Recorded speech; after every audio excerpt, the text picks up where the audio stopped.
find your zone every day.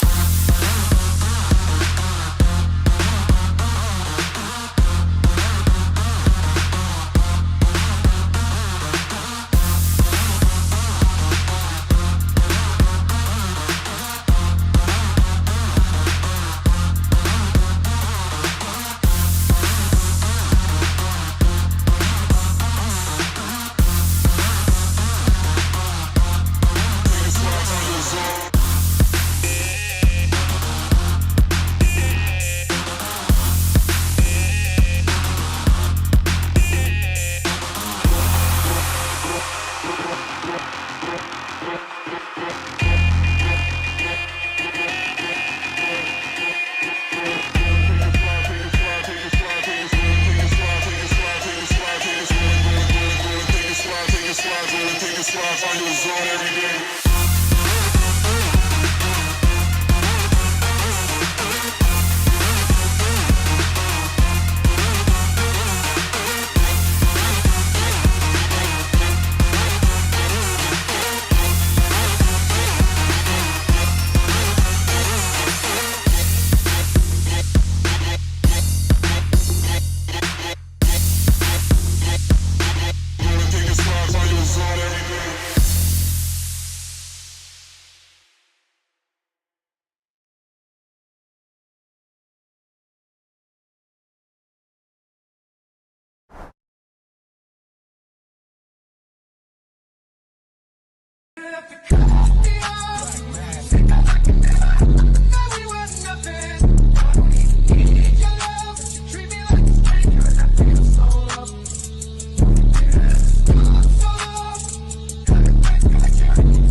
What is going on, you guys? It is Dollar Cost Crypto here with the man, the myth, the RG3. What's up, man? Sheesh. What's up, dude? What's up, brother? How's it going, man? Look like a punk rocker. Look at all this shit. Well, I'm an old punk rocker from the past. From the past, yeah. But what's up, man? What's going on? You just came out of the fucking blue, called me like 2 hours ago. Like, yo, I'm in Vegas. What's up? Yeah, man. Well, you know, we have an impromptu meeting with some tech guys, and they're out here for a convention in Vegas. So we said, yep, we'll just drive out here, and so it all kind of happened fast. So I said, shit, man, I got to give DC a call, man. Hey, if I'm gonna be out here, may as well see my boy. Dude, I appreciate it, man. I mean, last time we did have a stream, but it wasn't in person. So finally got you in studio. It's the first time, man. Yeah, first time in studio, man. That's freaking awesome. For people who don't know, I don't know. Tell them our history together, man. Well, so when Discourse Syndicate first started, I was, it was a hexologist came in and helped me set it up, and then there was this guy. Well, you were called something else back then. The light to the coin of the Moses. The light to the coin of the Moses, and you were always in the Hex and Telegram chat, posting your mood man guy. Yeah. I'm streaming today, so I said, man, I'm gonna get a hold of that guy, man. He's knows what he's doing, and called you up, and you said, hell yeah, man, I'll stream with you, bro. Let's do it, bro. And that's when it all started. And then Hexo was like, I got to get out of this shit show with these two guys. And he abandoned us on day one. He abandoned us on day one, and then that's what started it all. And it was the RG3 and late Miguel, light going Moses, coming in. Oh, I want to defend myself. I wasn't very late very often. No, it's just we were both working jobs at the time and stuff like that. Oh, you were like getting up like. I got up early, 4 or 5 o'clock in the morning. Right, and you were doing the same thing. So you were up at 5 in the morning out there doing your work and yelling at guys and stuff, and then we'd try and rush home and get shit done at night. Man, it was hard for us. It was funny though, because we at the time there wasn't that many YouTubers at all streaming at that time frame. It was like we just chose that out of convenience. We're like, all right, we're off of work at this time. We need an extra hour. How about 7? Let's go. Yeah. And then now 7's Moon Gang time. Yeah, then it didn't matter. It didn't really matter what time we streamed. We were just trying to get it on a reg, trying to get it consistent and regular, and and then it just took off within the community. Of course, we've never really like blasted out of the community from our stream from Discourse Syndicate, but it's always been there for the community. It's always been there, throwing the knowledge down, throwing the alpha down. All the big streamers that are in Hex today came from Discourse Syndicate, and we onboarded a lot of people to that show. There a lot of, like, most times when you have those kind of shows, they rarely let anybody on the show and stuff. And one thing you really made it a sort of thing to like have like that Friday show. I mean, we just wanted people to come on the show just to like let's show like the flavors of the community. Well, I wanted to show a fearlessness, and so we had a couple other days that we did streams where it would just be a guest or it would just be you and me or whatever. But then Friday night was the effing hangout, and it was like I wanted everybody to know that the Hex community, we weren't afraid of anybody. Like anybody can come on this show and come talk to us. Yeah. Whether you wanted to flood our bags, you wanted to talk shit about Richard or us or whatever, it was like, bring it. Let's go. Let's do it live. Let's do it civilly. Let's do it in front of everybody. Right. So everybody knows the truth and everybody knows what we're talking about. And that was what the effing hangout was about, was just bringing everybody into the mix. Yeah. Some nights got to be quite a clusterfuck. Oh yeah, man. We had some nights where there were some, how can we say? I don't want to say things that might get us in trouble, but there were nights when we had horses that were that were being. I forgot about that. Thank you for bringing that horrible memory back. Yeah. Shit. We had people. We've had guys show up naked. Like they'll come up there and they just like open up and they're standing there with no clothes on. It's like, all right, we got to start seeing you guys. When we go live. Before we go live, we want to see you on your. You know what it was? You know what? These fucking Australians. Those Australians are flip flops and all, man. They're like, man, they just came from the fucking Barbie and shit with fucking some flip flops and some shorts, and they're like, I'm ready. I'm in ready wear. Australians are my kind of people, man. I love Australians. They don't give a fuck. They're the honey badgers of human beings. That's for sure. They're fucking cheeky cunts. Oh man. But no, shout out to you guys, man. We have someone else actually in studio right now, man. What is going on, man? What's going on? How y'all doing? Doing good, bro. Oh, the camera's about to go on the man, the myth. There we go. Yeah. What's going on, man? This is Kool-Aid. How you doing? Yeah, the Cappy and I just said come on up here, and we figured drop on in and say hello. It's fantastic to see you, bud. Hey, beautiful, man. Dang. That's great. Right? Like, I haven't seen this guy in like forever, man. I think, what was it? Did you go to Pulsecon? It wasn't Pulsecon. That's the first time I actually met you. Yeah, it was Pulsecon, right? How tall you were, because your framing in your video makes you look like a lot shorter from the home. Yeah, I'm the short. Oh yeah, that was a running joke too. Like, I was a short ass Mexican. You're a tall ass Mexican. No, I mean, legit. Corn fed, big boy Mexican. Corn fed, Cheeto fed. But no, I mean.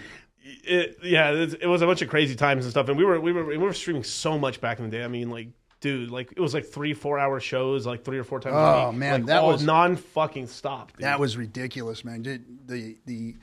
I mean, at the time, because of the work that we were doing and the discovery that we were making at that time, it didn't seem like 4 hours. Yeah, it went quick. It was like everything that we were saying, everything that we were doing. Yeah, there was some comic relief in the middle of it, but all those old streams, man, we were working. Yeah. We were really discovering and figuring out what Hex was and exposing it to everybody and bringing people into the mix and bringing on more streamers. I mean, it was work well done. Yeah. I mean, I think that it was worth all the work that we did, all the hours that we streamed. Even those 24-hour stupid freaking streams that we did. So rough. Richard's going like, hey, I'll hop on there at one point, and then he waits until like the last hour and a half for it to show up. We're all beat to shit, dead brain and shit.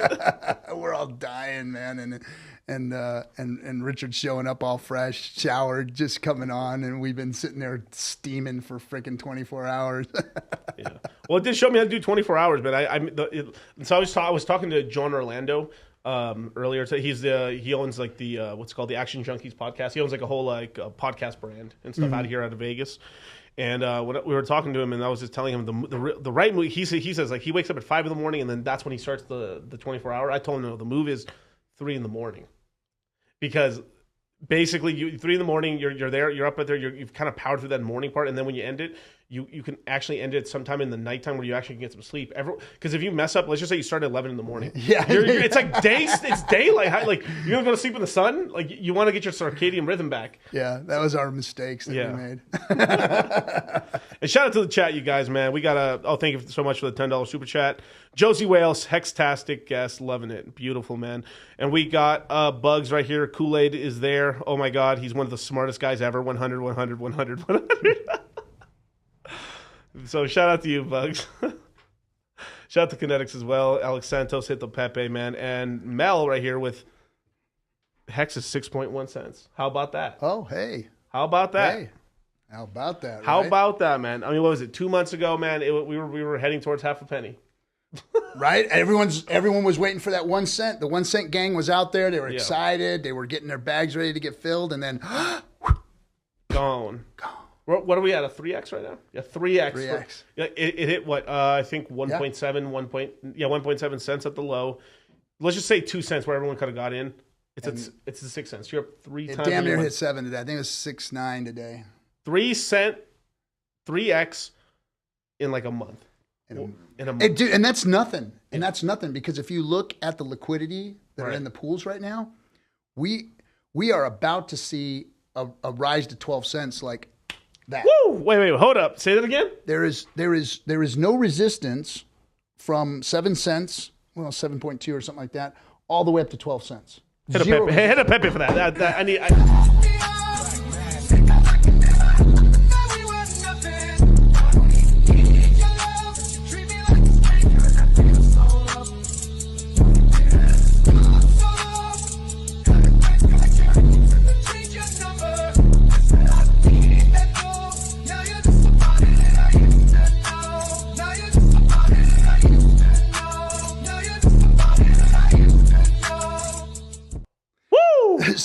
So even at 12 cents, when we do hit that threshold, there is a wall there. Yeah.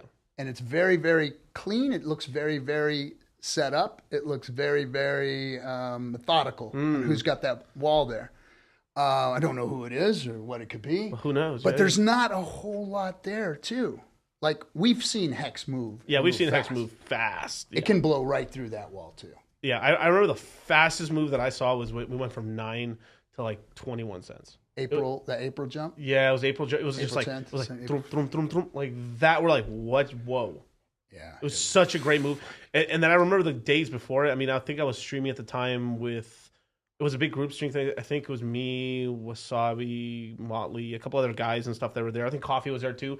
And then we were just doing one of these kind of joke streams and stuff at the time about Hex and stuff. And then like, we're like, wow, Hex started moving, and they were like, we literally all left the stream, left it live, bought, came back. That was one of the best buys I think we ever did because it like I think within like 2 months we were at like 30, 40 cents. Incredible. Yeah, when it moves, man, it moves, and it will leave you. It'll leave you standing there. If you were the 1 cent gang, I don't know. Doing bad. You know, let's talk about that because you know. I've been looking at like, okay, what are all the things macroeconomically in the crypto space or outside that could bring this thing back down? You know, because I mean, a lot of us Hexicans, you know, we lean on a lot of what Richard has to say. Yeah. Because he's the smartest guy in crypto as far as I'm concerned. There's some other people that can hold a candle to him, of course, but I mean, there's this Charlie guy and this Miguel dude, but I don't know. RG ain't so bad either. He's been calling good calls. Too. Good calls. Yeah. But haven't wrecked anybody either. Only YouTube streamer that probably hasn't wrecked anybody. But I was like looking at what could bring this down because like, okay, so we see this big downturn in Bitcoin, right? Right. So and that was before FTX. Yep. Before the news. Now you remember in 2017 we were watching any news at all that came out. Yeah. Would move the price up or down. Yeah. It didn't matter. The South Koreans decided that it was take a shit on crypto day, and boom, it would jump. Oh, the Chinese say that crypto's okay today, and boom, it would go up. You know, it was like any little news was running the price, and everybody was trading on that. Right. You know, and then we'd have the Bitcoin season. and the altcoin season. And really all it was arbitragers. Yeah, arbitragers. They were just arbitraging in and out, and we were chasing them. You know, we were all chasing them, trying to see if we can get a hold of Sometimes they were chasing us. some of that action. Yeah, if we were in the right rooms or whatever, they were chasing us. But, you know, I was trying to find news that was going to break this thing's back and take us to Richard levels. Richard saying, you know, 10K and pray, and, you know, 11K and pray, 10K, it's coming down. And, you know, it tapped 15. And then the FTX shit came out. And I think that was priced in because it didn't move. Right. It literally didn't move on the news of all that. They were chasing him around the world. They're trying to find this cat. They're catching his girlfriend, his sex scandals. There's all this weird shit going on. Yeah, Chinese imperial, what's called harem. There we go. and straight up, no movement. Right. No movement in the market. It didn't affect the market at all. And I was like, this is the biggest news. Like, this is the biggest financial scam to ever touch the world. Like, Bernie Madoff is, like, jealous. You know? Like, he's rolling over in his grave. Past bro. But, no, but, like, even with Bernie Madoff, like, he still returned 60% of the money. Well, and Sam's going to have to return a bunch of it too, if they could find it. If they can find it. and there's some, they're digging it up here and there. People are starting to turn it back over. I mean, all the politicians he gave money to, they started like, hey, I'm going to donate this shit to charity, man. I don't want this dirty money on my hands, you know. They sent letters to every politician they gave money to give it back. Yeah, a bunch of them gave it away. Yeah, they started giving it away, started, you know, donating to causes and stuff like that. Trying to get it off of there. Ukraine needs our help, you guys. Ukraine, you guys. So Zelensky, anyway. Sorry, I thought you sneezed. So I was looking at some news that might bring this thing back down, and then everything started coming out positive. Right. All the SEC bullshit was coming out positive. All of the other stuff that Sam's people did and all the other exchanges that were involved in it, all the worst of it happened, you know, still no market changes. Everything was just like good news, bad news going away, and the market wasn't moving. So I'm like, what the heck is this all about? You know, why are we not seeing a market shift? Could it be over? Could it have already been priced in? Did big money in Wales know what was really going on? Because think about it. CZ ran the game on these guys. Oh, he ran the big, man. CZ knew what was going on because CZ had done it before. Wait, Zombie Corp or whatever. Well, you know, he had done the same thing. He knew that they were illiquid. Yeah. And he freaking punked them. He punked them and exposed them and said, go get them. And I think because I mean, what he really was mad about, I don't think he was even going to expose him until like they try to cut him out here in the United States. I mean, you heard all that stuff right there. Like, it was going to be a sandbox between like 4 companies allowed to like, well, basically, if you wanted to crypto in the United States, there's going to be 4 companies that are going to be allowed: FTX, Coinbase, Kraken, Gemini. Yeah, that's it. Nothing else. It was the 4 corners of the West right here, and basically you choose your poison, and you have to play within that sandbox. Yeah, and you know why? So at the beginning of the year, I went to Washington D.C. Okay, and I went there to go meet with lobbyists. Yes, to go meet with crypto groups, lobbyists, and find out what's going on. Sheesh. So I'm down there. I'm staying at the Ritz-Carlton. I'm visiting on K Street, you know, hanging out with all these folks, and I'm asking them questions. I'm talking. I'm rubbing elbows and seeing what's going on, and they're all singing the same tune. It's all centralized exchanges, licensing centralized exchanges, getting this group of those 4 horsemen, you know, regulated into the market. Right. And DeFi, bad. Stay away from DeFi. Big bad. We need to get rid of DeFi. People should stay away from DeFi, and we got to save them from DeFi. And I was like, what in the hell are all you guys talking about? You know, it was totally counterintuitive to what I thought I was going to be running into. Right. And I was kind of perplexed. Were you expecting just like them not even know anything, just to know, oh yeah, I know about Bitcoin and Ethereum? Is that what you were expecting? Or no, I was expecting some crypto experts, because these weren't DC insiders. These were crypto DC insiders. These are the people that are lobbying the crypto lobby. The crypto lobby. Crypto lobby. So that's a funny that's a funny thing to say out loud. Crypto lobby. Well, they exist. Yeah, they do exist. They're out there, and that was all funded by this clown, by Sam. and he was out there throwing money into all this stuff. And now, after everything happened, obviously the SEC has turned their head away from DeFi. Yep. And they're looking at the centralized exchanges. Like, we're pretty safe right now. Yeah. DeFi is pretty safe. I think that they've got so much work to do with the centralized exchange issue that DeFi is going to like fly under the radar, and this bull market is going to be ours. This is what me and Charlie have been kind of putting out. Like, so right now we have about 7 months of where they can kind of fuck with us a little bit. 7 months. Around September, the election cycle starts. Yes. And they're like, that's when all eyes are going to be off of us. Because they don't give a shit about us because they're trying to get reelected. Exactly. There we go. There we go. Fist bumping there. Yeah, they're trying to get reelected. All the money is going to be going into their election campaigns. Correct. And because you don't want to make enemies when you're on the camp. You're trying to get votes. You're not trying to make enemies. And there's just going to be promises made at that point. So just like what happened with Sam. They went in there. They delivered the money before the last elections. Yep. And then when it all came out in the wash, it's like, well, I don't know that guy. Who? Sam who? Oh, he's in jail? Oh, I don't know that guy. Oh, white in jail. Oh, that was his money. Yeah. Oh, whoa. I'm going to give it to autistic doggies for LGBTers or something. I don't know. Just whatever they can give it to, and. That's what they did, man. Yeah. It was interesting to be down there in DC and seeing all that happen and not understanding it, and then coming back and then watching the FTX debacle and going, oh, now I get it. Yep. Now I get it. But now having that insight, I think that DeFi is in a better space. I think that now we, the DeFi space, or the users of DeFi, need to get together. And start lobbying again. We need to start getting back in there and starting to get some real regulation set up. Help them with that, because I'm not of the ilk of regulation needs to go completely away. I'm just not one of those guys. Right. I believe in this country. I believe in the fact that we can fix it as the people, but we've got a few things that we got to fix first before the people can get the power back.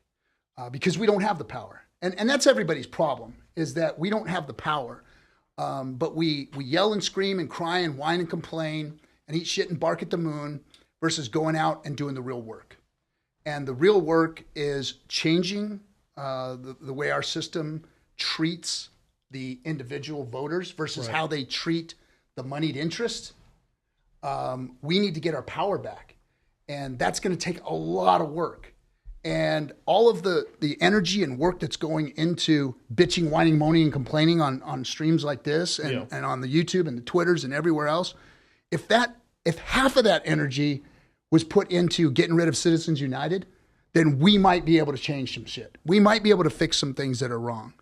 If we got together and we put our energy into getting DeFi regulation and favorable to the user, we'd be in a much better place versus just bitching, whining, moaning, and complaining about it. Because that's all I see, man. I got my own show, so people come on and they're all about doom and gloom. They're all about everything's death to America. Everything's wrong. Death to and I'm an old guy and I'm a Marine, so I love this country. Yeah. Don't say that out loud, bro. It's on YouTube, bro. Shit. I mean, Europe is the best place in the world, man, and America's a shithole. Yeah. I mean, I'm a patriot. I fought for this country. I was a Marine. I'm Native American, so like my roots are here. Yeah. And I believe in this country, and I believe in the people of this country, and I believe that we can fix it. But we've got to put our energy in the right direction, and especially here in crypto. And I think with this next bull run and the next group of people that are going to start to become wealthy, that are going to start to become the brains of this thing, because before this last couple years, there has been nobody in crypto that I see that is competent. Like all the owners of these companies, all of the other major cryptos, the Ethereums, I'm going to just call them out, the Cardanos, the XRPs, none of them have good management. They're garbage. They don't know how to run companies. They know how to program. They know how to make cryptocurrencies. Right. But these are all basement dwelling mama boys that never done anything in their life that are just got a hold of some real cool tech. Yeah. And they don't know how to run businesses. And they've destroyed those things. And they've promised people stuff forever. The developers in crypto are the slowest, weak sauce ass freaking workers I've ever seen in my life. I can't like I work trying to get developers to do stuff for us. And it's a shit show, man.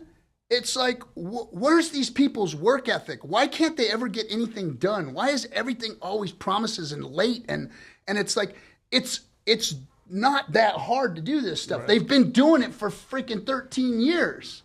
They should have had this stuff figured out by now. But man, I'm telling you, this space has got a lot of problems. I think that we're finally starting to see some strong players come in, and a lot of them are coming in through the Hex community. Right. I mean, the thing is, the space. I mean, this is both a good and bad thing. Is that they're like, you kind of learn how to code Solidity and all this stuff just by yourself, damn near, or you take like they're like it isn't like you just they go to University of YouTube. Yeah, it's University of YouTube, but that's like the thing. But that's also the beautiful. The entry level is so like low right now. You literally just be out of high school, go learn Solidity.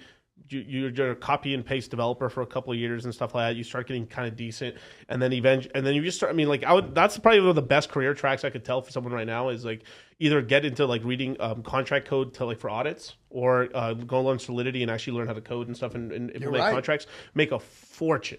You'd make a fortune. And have a work ethic. Yeah, like look, my grandfather told me. A long time ago, he said, "Boy, shoot him twice. You get to work early, and you're the last guy to leave." And that's how I lived my life. I got to work early, stayed all day. I didn't call in sick. I was never late.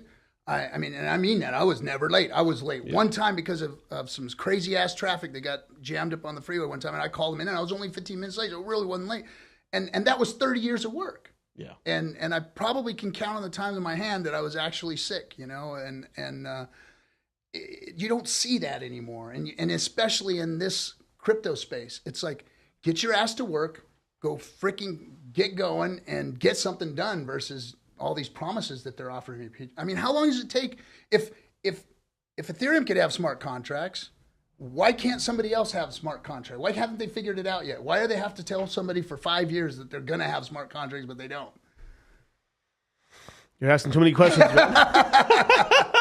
I mean, to tell you, there's always that famous story that I cannot find it any fucking more, but a lot of the guys were developing Ethereum early on.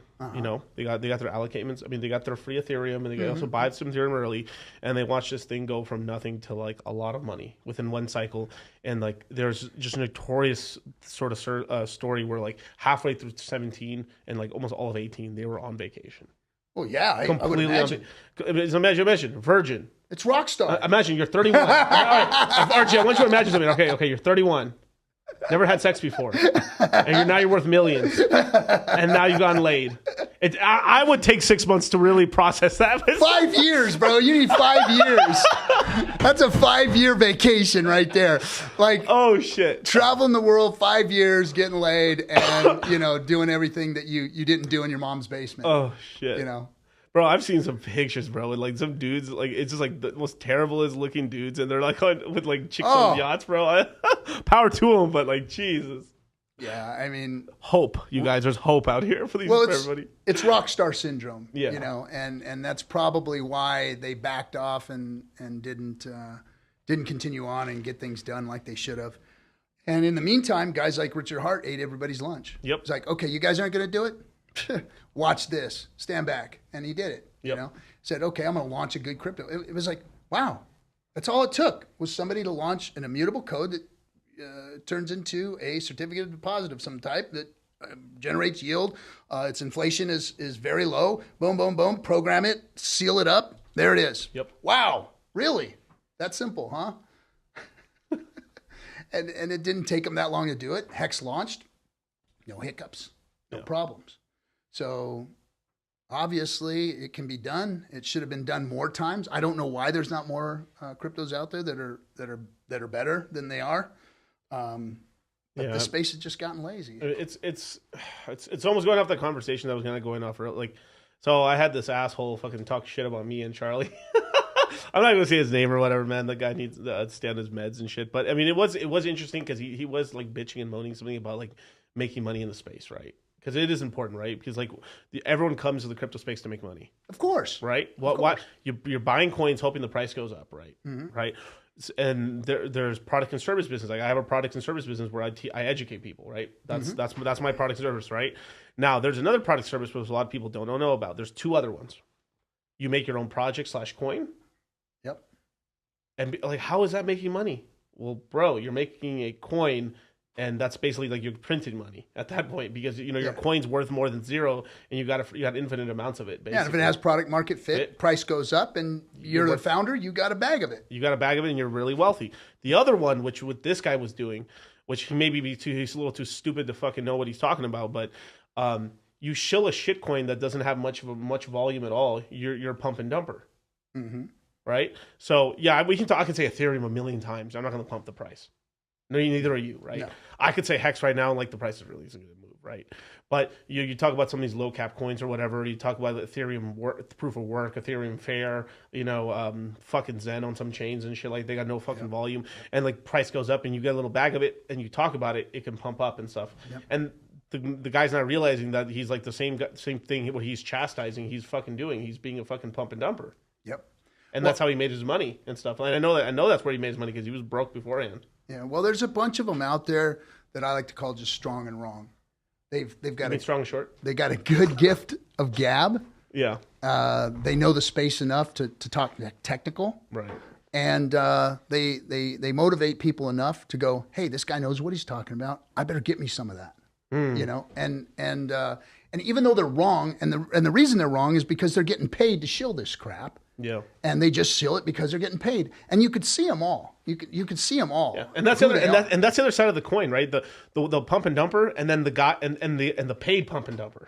The paid pump and dumper. The paid pump and dumper and stuff. There's so many. So just and maybe oblivious to the dump portion of it too. That could be true. I don't want to put that on all of those guys.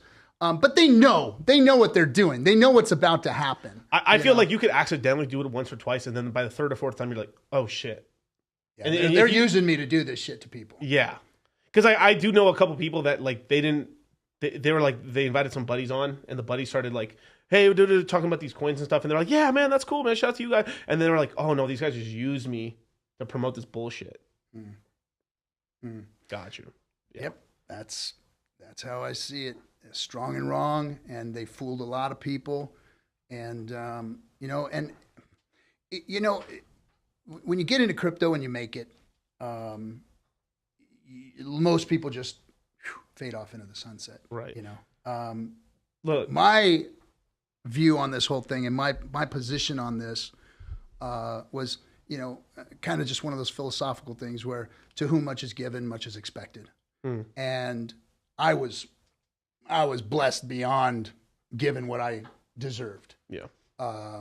In the crypto space, and so I took it upon myself to say, hey, well, if this thing did this well for me, and I know there's a lot of people out there hurting, especially guys in my demographic, 50-something-year-old guys don't have a lot of retirement, working their asses to the bone. It's a lot of people. It's a lot of people. A lot of people. It's a lot of people, man. Sitting on their couches every night after work, hard day, getting drunk, trying to not think about their future and what could be coming to them. There's a YouTube short segment. There's a YouTube short and a TikTok sort of thing I see sometimes where it's like, I work and work and work every single day, and at the end of the month, I never have any money, man. I just feel like maybe I should stop working. And I've seen the funny versions of that, and then there's actually some very serious people saying that. Like every month, man, I work all day, all night, and I come home, and at the end of the month, I've seen that on TikTok. I don't have, and that shit hits, like the couple times you listen to it, it's pretty funny. I got no money. But the guy's really, he's saying I can hear it in his fucking voice, bro. It's like, holy shit. And I worked my ass off, and then there's still too much month at the end of the money. Yeah. And that's a big deal out there. And so, I've taken it upon myself. It's like, look, this crypto thing is going to be the biggest transference of wealth that the world has ever seen. Facts. Like we were watching your video there, your intro, and Warren Buffett shows. What the fuck? The box. Wow. You guys got to show that. That was another level of alcoholism. show them the box. This fucking pouring wine into like an adult. Jesus Christ. We literally had to stop on our way over here to go to the alcohol store to get. That's the only reason why I bought the NA. They hit a Pepe for that. What the fuck?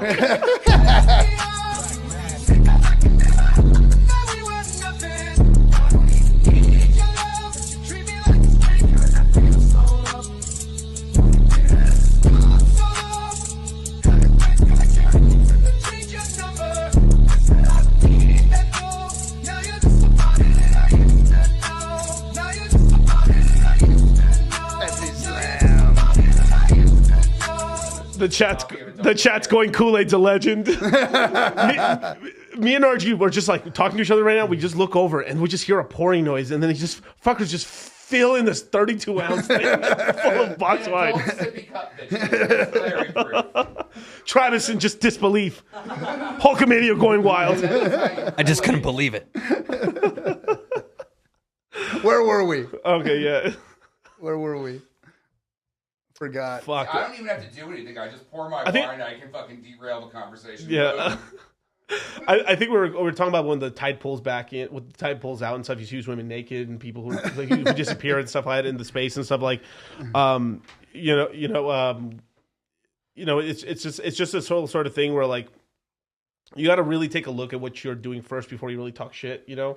And I think like and then on top of that, like there's a lot of these channels who've spurred that. I kind of made a joke the other day. I was on RH Max's stream. I think RH Max, shout out to RH Max's stream, and I was talking about there's a it's kind of funny. It was like just an observation. There's always like these gang of Swedish people or people from the Netherlands or Switzerland or what like one of those countries that like they come into the hex space, clean cut, everything's really good, and then they freak out, have a freak out, disappear, come back, clean cut again. And that was just a small joke because I was making a joke about some other female. But like that just tends to happen and stuff like that. And then on top of that, if you get a large group of people, right, like the Hexagon community is like the most YouTubing community of all crypto. It really is. You're bound to have some people that have some very different opinions. I mean, we. Oh yeah. Yeah. I mean, our community is mostly, I would say, libertarian right for the most part, but there is people that are kind of libertarian left. If there ever was such a thing. Yeah, there is. I mean, libertarian political labels are just freaking horrendous. You know, I mean, because when you sit down with human beings and you have a conversation across the table from them, I hear people saying, "Oh, that fucking Republican, man, I'd never do any business with somebody like that." And then I hear, "Oh, those damn libs, man, I would never. These libs suck." You know, and I've got friends that are Republicans and friends that are Democrats and friends that are libertarians, and they're good people. Right. And they got good ideas, and their money's green, and they want the same things too. Yeah. They want freedom. They want good stuff for their families. They want a retirement. They want to be left alone. They want to do their thing. You know, they want to be safe. They want to feel good in their own country. They want to feel like the country is doing things to make things better for them. You know, we all want the same things. Right. So labeling people and being mad at them because they have that label that you gave them, it's just wrong. Right. And because all of us have to come together to make this thing happen. There is no they. They have hidden themselves from us. They've got a mechanism in place that does all the things that they want it to do, and they just sit back and collect the money and hold on to the power. They don't have anything to do. They could care less about us.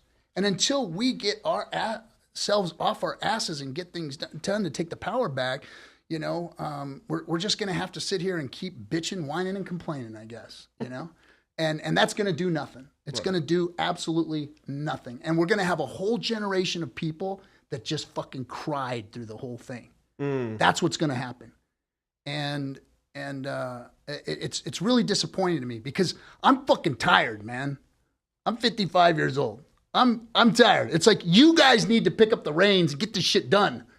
You know, I've been working my ass off and losing ground all of this time, and now you guys get to start at the ground I lost. Right. That's where you're starting out at. You know, so if I were you, I'd get off my ass and go get some shit done and quit crying, quit screaming eating shit and barking at the moon because it's not doing any good, you know. And that's my message to everybody: is I'm here to like fucking kick people in the ass and get people doing stuff the right way versus fighting and bitching and moaning at each other for nothing, for no reason, you know. And because we're all in this space together, we're all trying to get the same thing accomplished. We want to fix the money, and we know crypto can do it, you know.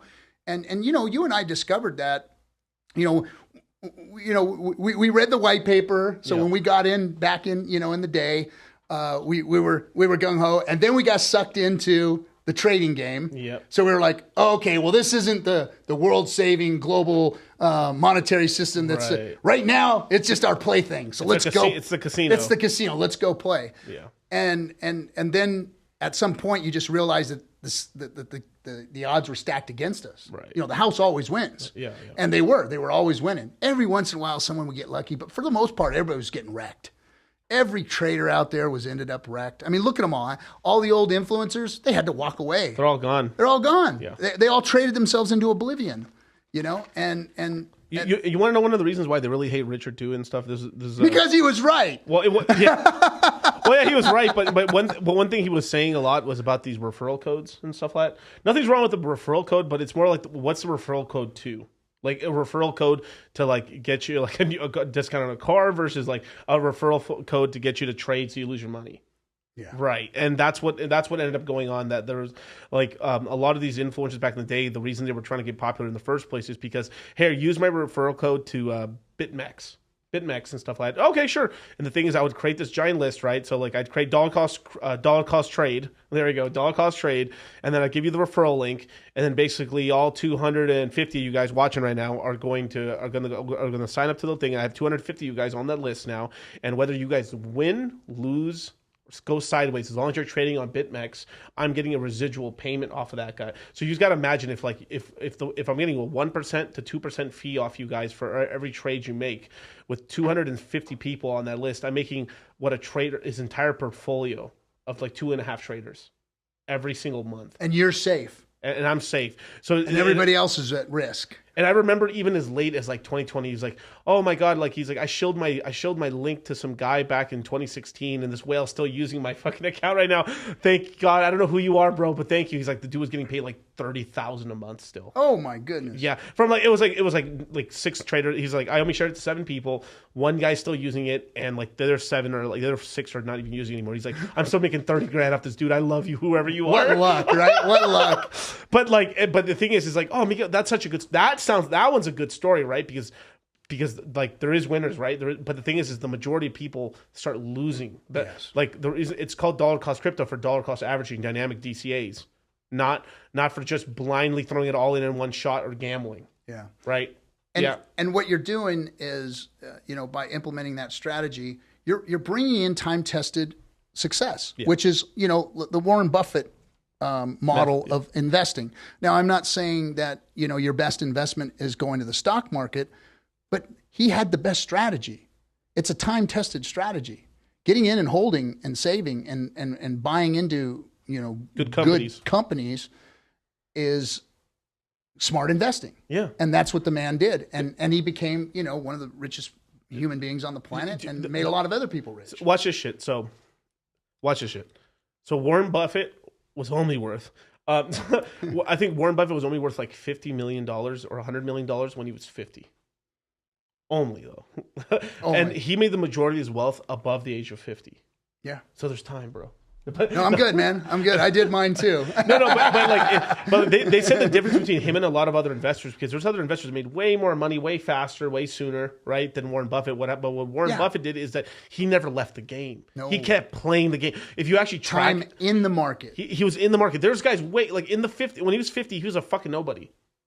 He could have just been one of these dudes with $100 million in the South Florida playing golf, fucking strippers. Him and Munger. Him and Munger and shit. Like, I mean, and not talking about private lives and stuff, but like that is a majority of people. Majority of people have hit that 100 mil, 50 mil. I'm out.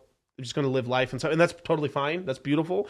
But what made him special is that he stayed playing. He stayed in the game. He's top of his class, top of his... Like right now, any fucking major investor, even someone like Carl Icahn is still look like they bring him on kind of like, oh, here, let's bring in the old vulture.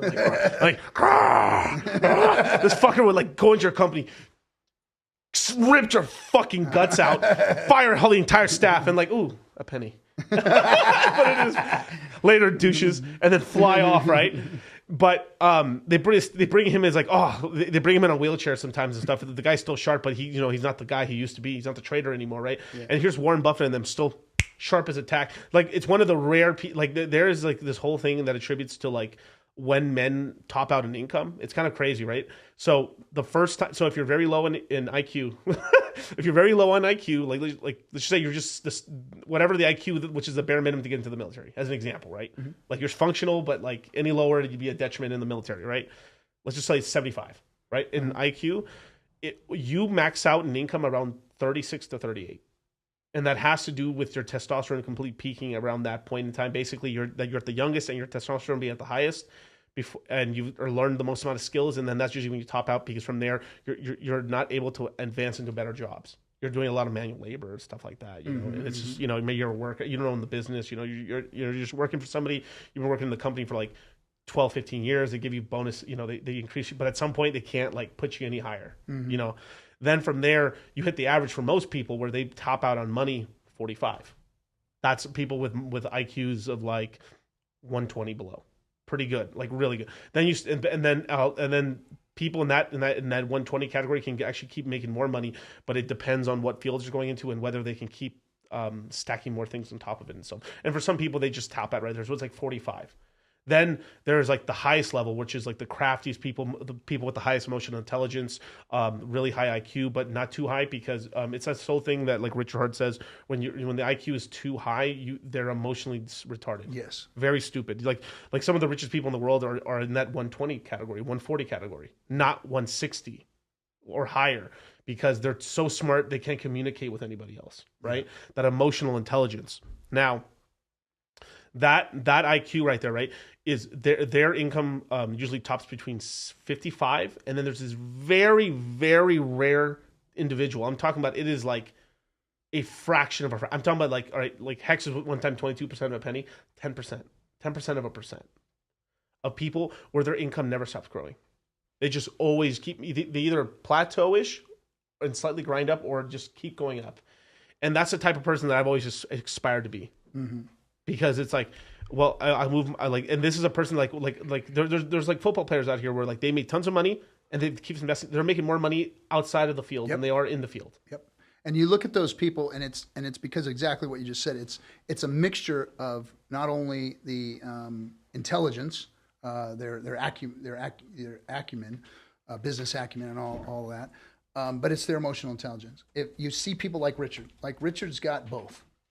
If you see people that have both, that's where that's where you find these stronger leaders. Is people who have not only physical intelligence, but also emotional intelligence. And I saw something like, I know I'm in the red pill, so like, and from most places, like Jordan Peterson's work is like really like, wow, that guy's awesome, right? And I do think he's actually a really good guy, and I like most of his stuff, but there is some like some bullshit.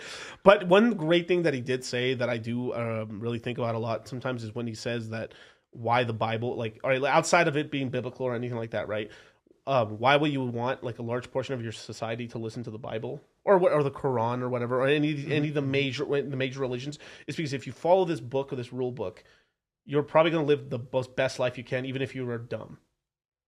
So like someone with a very low IQ and stuff like that, if they were to follow the tenets like don't kill, don't steal, do this thing, be hardworking, but your word is your bond, don't steal your neighbor's wife, all these things. Voila, your life is awesome. Yeah, you're like, not. I mean, it's not gonna be perfect. Like there's tons of things in there why bad things happen to you, why they don't happen. Like you don't give up and stuff like that. Your family's like your principal and stuff and all this stuff. But imagine like you have you find yourself a wife, you have some kids, you try to grow them with that. You end up having a very fulfilled life. Mm-hmm. Like when you're like there is some people that like when they're about to die, they're like, damn, I was pretty famous, that was awesome. Yeah, this is goodbye. Other people are like, damn, I wish I had a family. Yeah. Well, there's always that problem. There's a human problem, and that is like people, RG, what do you want? more. Yeah. A little bit more. Right. I always want a little bit more. Right. You know, and I think that's everybody's to everybody's fault. But it's the human experience, because the more and more we want, the more and more we strive, the more and more we develop, the more and more we gain. And as long as that energy is focused in a positive direction, in a direction that's going to actually bring results, then it's distributed well. If that energy is wasted on ranting and raving and doing nothing or hurting others, then it's worthless. Right. You know, that energy's got to be focused in the right direction, and I don't see a lot of that going on today. No, I mean it's. But I know everybody wants it. I know Right. people want it because I hear the message. You know, and I think that that these last couple of generations that actually, okay, guys, it's time for you guys to. It's your world now, because the boomers are done. Say that again for the guys in the back. The boomers are done. They've already fucked up my generation and made us the sour, salty freaking people that we are. The pirates. The pirates. But we're the generation that were mostly raised by the greatest generation, because the boomers, they had their heads up their asses most of the time, out there screwing things up. And Gen X, we were raised by our grandparents, most of us. Yeah. And we watched the boomers screw things up, and then we had to live in their world. Right. And now we're having to hand it over to the millennials and all your guys' generation. So it's kind of like the X people are in a weird position, because you guys are graduating right now. I mean, like, this is like if for guys who don't know, if you go into my YouTube channel, go into under live, I've got a 2 series on this and stuff. There's gonna be more videos coming out on the boomer generation. I've done entire breakdowns of the boomer generation. I'm doing one basically just off of demographics alone, and another one based off of just the culture and stuff. Their hippie free love culture, let it die and burn. A bunch of the pill and stuff, which wasn't their fault. That was more of like the greatest generation scientists. But then the boomers grabbed it. It was a very dangerous. Like every generation, there's a technology that comes out. Especially now, I know back in the day, like technology moved very slow. But now every generation, every 10 to 15 years, we're getting some crazy tech to come out, and it's up to every generation to figure out how to adjust that to human society. So what the boomers got was the pill, which was you make one small, if like this, the Miguel bows, right? If you have one slight pound over to this side, the scale tips like this. Yeah. And this has a huge problem, because like once you do that, you move the pendulum this way, then the pendulum comes back really hard on the other Well, the direction. boomers have driven. If you look at the productivity of Americans since the boomers came into play, of course, it's gone straight up. Productivity has gone straight up. Wages have come down, but productivity has gone up. Yeah. Profits of business have gone up. They created the worker. The need for hospitals. They created the need for schools. Yes. The boomers drove all that. Yeah. And because of their sheer numbers. And so this country grew very, very fast because of that generation. You know, but like you said, it tipped the scale, and then it had to obviously tip the other way. Right. And usually, that's happening right now. And usually what happens is it always, when you tip a scale or you run a seesaw, it always overcompensates. You know, it goes too far this way, and then it goes too far that way. And that's kind of the stuff that we see now is that the scales are tipping, things are, and we're right in that middle phase of things changing right now. And it's going to be interesting to see the direction in which it goes. This space is key. Crypto space is key to it. It's going to be a transference of wealth. The largest transfer of wealth of all time. Yep. I mean, just look at the growth. I forget what the internet grew at, 40 to 60% or something like that. Some crazy, outrageous numbers. The fastest growing tech ever was the internet. And it was only growing at 40 to 60. I think it was 40 something percent. And now crypto is growing at 120%. Yeah. And that's just because the way technology compounds on top of itself, right? Like, it took let's just say telephone poles really like the invention of like the telegraph and stuff like that. You had to put all these physical poles and stuff all over the United States and in the UK, and then places like India or Africa, they just skip all the steps and go straight to the cell phone. Yeah, and remember the cell phone, dude. When I was working for the radio station, I carried a cell phone in a box around my neck. How do you not have cancer? Big old cord, you know, running around on that thing. So handfuls of people had had cell phones, and now everybody's got not only a cell phone but a damn supercomputer in their hands. And more than they would put the what's the astronauts on the moon? Yeah, in your pocket. In your pocket. In your pocket. In your pocket. Some people on the watch. Shout out to all my iPhone users, iWatch users. My bad. But yeah, it's amazing how technology has come. But what's very cool for everybody here who's watching and listening is that you guys are on the precipice of greatness. You guys are all here at the beginning of this thing. Even though crypto is 12, 13 years old, it's still brand new. It's still untouched by the masses. Okay, let me hear one thing from you real quick. All right.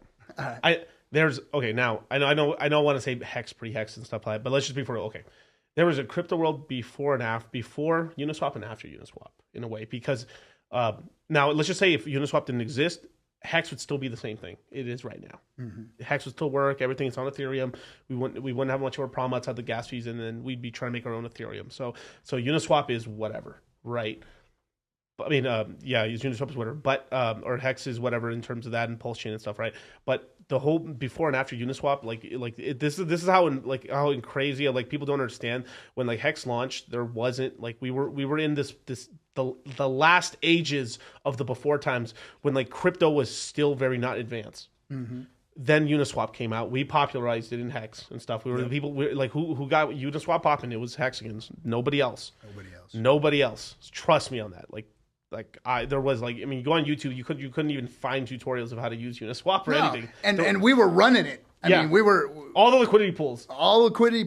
Not Hex only was that, liquidity pools weren't around back then. You had Ether, Delta. Yeah. Uniswap was the fire that gave you the ability to get beyond sex wash swapping.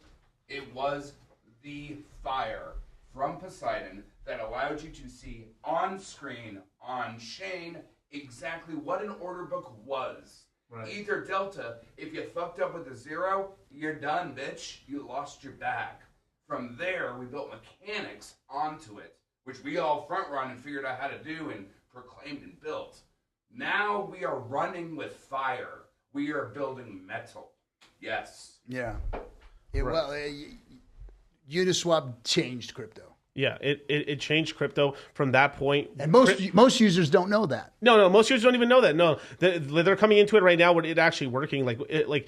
I remember we were just like the only way I could figure out to get Hex, especially in the beginning, was just like the AA amplifier and stuff like that and all that stuff. Absolutely. And then eventually, we're trying to get the big payday and then staking stuff, and then eventually we're like, fuck, the price is better on Uniswap. let me force myself to learn how to use this thing. I was like, oh, it's not that hard. Cool. I didn't even know about MetaMask until Richard told us about it. Like, he was like, "Oh yeah, MetaMask is good." Oh, done. Let's do it. And I wouldn't be shocked that we're one of the people that helped like popularize MetaMask. We haven't talked about that either. Yeah. Think about it. Like, we all use MetaMask, so we brought the transactions on MetaMask. And I mean, I don't know. I'm not trying to say I'm not saying we invented coffee, but just. but all jokes aside with that, right? Like, the before and after, right? We're some of the on DeFi native people that pushed the adoption of DeFi, and from there, all the stuff that we count as there's something I call like outside of like the L7 loser of the box, right? There's like these 4 points that I always talk about when it comes to like when valuing a project, right? Who's the founder? Who's the team? What type of community does it have? Does it even have a community? Product market fit, and who are the major investors, right? Now there's another 4, which are called basically, I call it the L1 starter pack.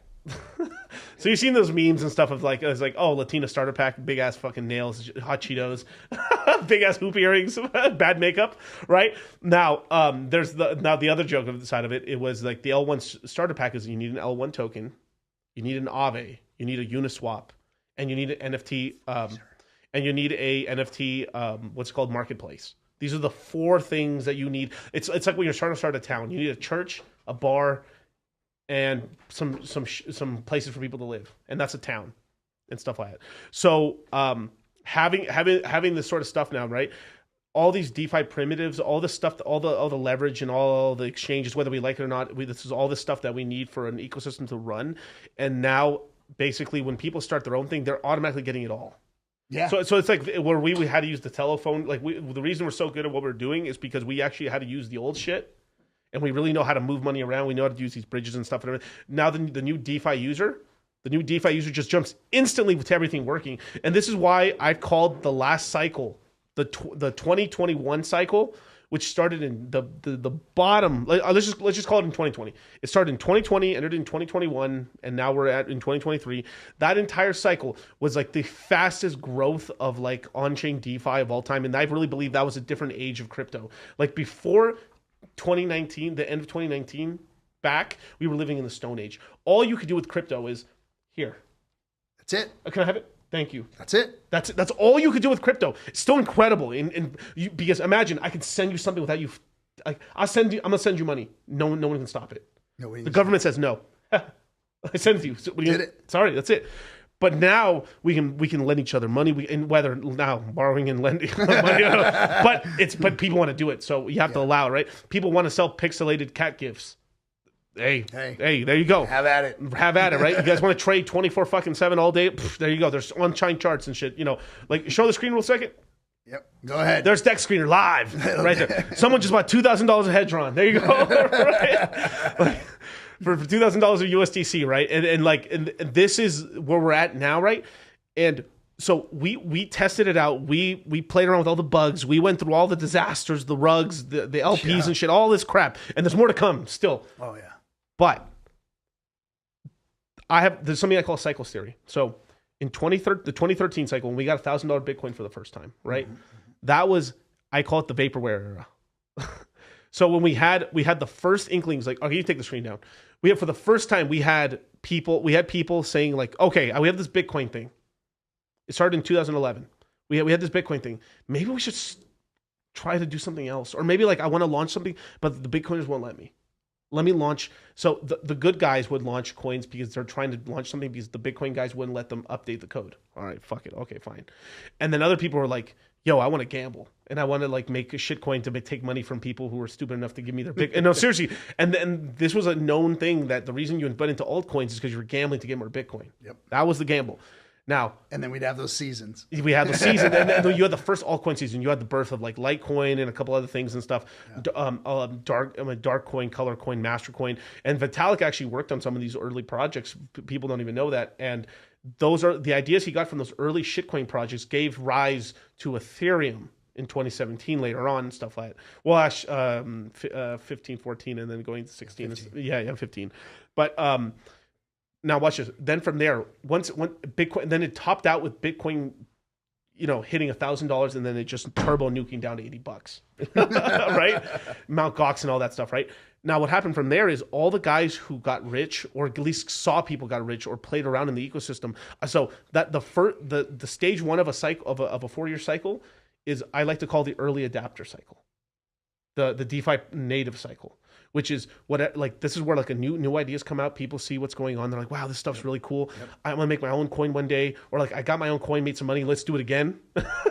And you had the second cycle, which was the retail cycle. When we figure out how to make these shit coins and all this stuff. And that's what I'm thinking as a person who was back in 2013, how to make these shit coins. And then what did we get in 2017? We got 2013 squared. Yep. It was mostly all vaporware, but every cycle, there's always good stuff, a little bit of good stuff, right? Mm-hmm. You have Bitcoin got bigger, you had the exchanges got stronger, you had more on ramping of money and stuff like you were letting credit cards on thing, probably not great. And that was the era of cloud mining, and all these proof of work, all these stupid. We basically proof of work coins are stupid for the most part and stuff. Having them almost all fail, and but you had the birth of Ethereum now. Our cycle, the cycle where we really were where Hex Game got created, which is in the bottom of the bear market in 2019. All this DeFi primitive stuff. So finally, we've created an L1. We've created somewhere where okay, I think Ethereum is really cool. What can we build on this thing? So we build things like OpenSea, Curve. So you can have so your stable coins aren't fucking all fucked up. So they're actually all deep liquidity. So you can actually trade. I can trade my DAI for USDC for Tether. Mm-hmm. For BUSD. Cool. and then from there you put in extra incentives on top of that with like I forgot the name of the project and stuff. It's like I'm pulling this all live, ladies and gentlemen. With Curve and all these other projects, right? And then from there you had synthetics, and then you had Aave, and then now you have all these other things. So you had the beginnings of these DeFi primitives and stuff, and then you had all these shit coins on. Of course, you always have shit coins, no matter what. You never escape it. You always have, and you gotta have the casino, right? You had all these shit, like you had some of the first coins that you were able to get onto Uniswap.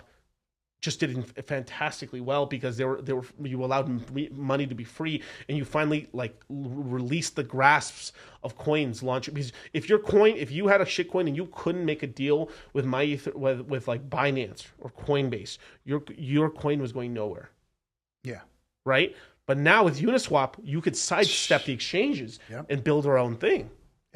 That's the incredible thing. Without any capital. Without any capital, just launch your stuff. If you and your 1,000 friends, you and 1,000 people, you and 300 guys, like, I believe in this stuff. Let's launch it. Boom. And you guys are YouTubing about it. And you guys think you could make your coin work. Well, that's why Hex was organic. Right. It was organic, and it was organic DeFi. Right. It like rose from the dirt of what was supposed to be the fertile ground of DeFi, and Uniswap made it possible. Hex made it right. Yeah. I mean, it was a perfect storm. The way true DeFi came out. Right. Like you said, there were these ancillary things that were tapping on it, trying to say, well, we kind of know what DeFi is. We're kind of going to be DeFi, but we're still centralized, and we're still CeFi. We're CeFi DeFi. We're CeFi DeFi, and they were like dabbling with it, and then Richard just laid it down there. Whack, boom, just beat all you guys to it because you guys don't have enough sense to just make an immutable code that's done. Right. Done. And man, it's been an awesome ride. And when you go back to like when you first got in and you read the white paper, and you had that real hard on for crypto, like. Some say I still have. You could change the world with it. You know what I mean? Versus, how do I trade this, make enough money to get my position back, and then make some more money, and then try and get rich? How do I, instead of all that crap going on in your mind, in the beginning, it was, how do we save the world with this? How do we change the world? How can we bring a new product to the globe? And Hex brought that back, because that was gone. In 17, I was like, de-virginized, and I was completely jaded with crypto. I got in 14 and played the couple of runs, but then in 17 that was the run of all runs. But we were all in the Telegram rooms watching what was going on. But that's the retail cycle. Yes. So remember, now this just all theoretical right here, and I've got somebody working on a cartoon version of this. Seriously, I do. I really do. But like, it's a two-step cycle basically. It's an 8-year total cycle, but part one, which is the original 4-part, is a innovator DeFi sort of cycle, or it's an innovator, the early DeFi innovators, right? Then it goes to a retail. Once this technology has been sort of proven, they then go into working models, and then they bring the retail in. That's 2017. My feeling is right now is that we're heading into a retail cycle this time around. Because basically, look what just happened. So we all got rugged because of all these. Not us, not the Hexagons. Shout out to the boys, but like everyone got rugged on Luna, Celsius, Voyager. I mean, all these centralized and DeFi sort of things, right? Yep. Even people like the fake DeFi. Even people who got rugged. I know people got rugged on like not by rug, but there's just the positions got liquidated. People who were long and shorting got liquidated. I know people who were lending money on Aave. Gone with the prices. When Luna crashed, Celsius, gone. Your loan's been called, and it's gone. Right, all that stuff. Right, not the Hexagons. Right, but people who are just using DeFi how they're supposed to. Like get the coins, do this, stake it. Move money around here, but not to get too fancy. Not to get too fancy with it. This time around, this next 4-year cycle, like right now, we're barely in.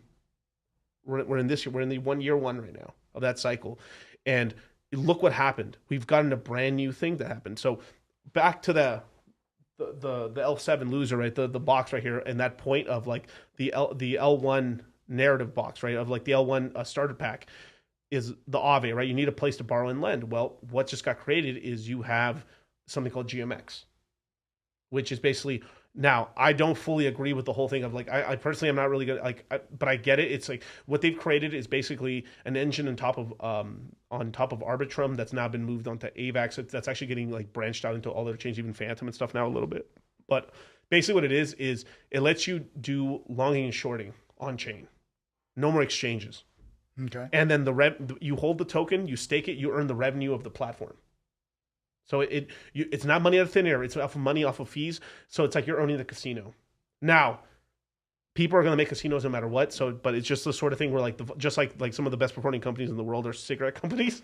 The vice companies, they make a lot of money, and it just is what it is. I mean, we're in fucking Las Vegas. Literally, there's Las Vegas behind me. The trading game is never going to go away. It's never going away. It's never going away. But look what just happened. Because of people getting rugged because they got like, imagine this. All right. If you're going to be at the casino, you at least want the casino to be fair. Mm-hmm. Fair rules. The house can get fucked or the player can get fucked, but it's fair. What happened is we found out that places like FTX were playing not fair. Not fair. They wouldn't. What was it? They were $40 billion in debt to their own customer base because basically they wouldn't liquidate they wouldn't liquidate their company, or they wouldn't liquidate their trading partner and stuff like that. So they were in God mode where like they could do every stupid trade under the sun. Oh well, we got liquidated. No, we didn't. Position's still up. Just print some more. It just prints some FTT. More. Yeah, so we just won't liquidate you. Wow. Okay. With something like this, it's all on chain. You can tell what's going on, and you can tell who's actually a good trader, who's not a good trader, and you can make money on it. But what's going on with that is watch this moment, the Uniswap moment. This is the second part of it, right? The Uniswap moment of this cycle is the GMX thing in the back because the people are now, I'm seeing this now, people are now taking the GMX engine, the engine of it, not take the rest of it off. Just the engine. That Hellcat inline V8 or whatever the fuck, 6.2, right? Taking that engine and now putting it on other stuff. So now they've taken that engine that works and works decentralized and stuff like that, and they're putting sports betting.